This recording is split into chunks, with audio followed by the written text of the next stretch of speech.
Alkonia kompaniyasi Rossiyada yurgan yurtdoshlarimizga arzon va qulay, ishonchli avtobus va mikroavtobuslar xizmatini taklif qiladi. Sankt-Peterburg va Moskva shaharlaridan Toshkentga tez va arzon narxlarda avtobus hamda sprinterlar xizmatidan foydalanishni taklif etadi.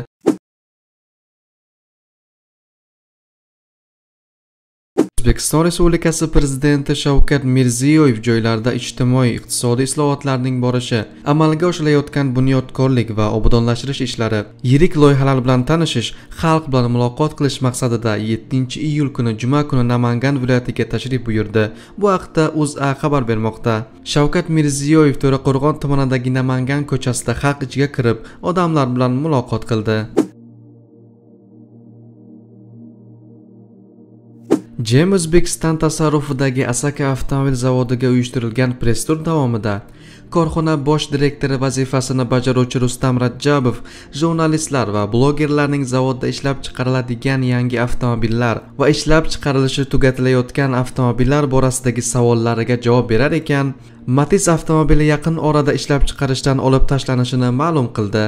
Xalqimiz tobora sifatli, zamonaviy avtomobillar xarid qilishi tendensiyasi kuzatilmoqda. Spark rusumi ham o'zi aynan Matiz avtomobilini almashtirish uchun joriy etilgandi. Yaqin 1-2 yilda Matiz'ni ishlab chiqarishdan butunlay voz kechmoqchimiz.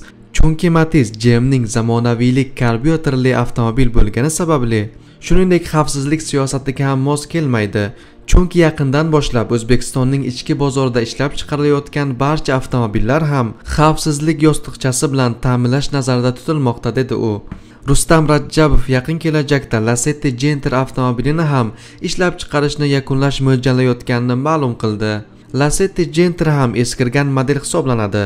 Uning o'rniga shu klassga oid mutlaq yangi avtomobil ishlab chiqarishni yo'lga qo'yamiz. Hozircha tijorat siri bo'lganligi uchun yangi modelning nomi va unga oid tafsilotlarni sizlar bilan o'rtoqlasha olmayman, dedi Rajabov jurnalistlar va blogerlar bilan o'tkazilgan prezentatsiya va matbuot anjumanida. Agar ushbu rolik sizga yoqqan bo'lsa, like ni bosing va kanalimizga obuna bo'ling.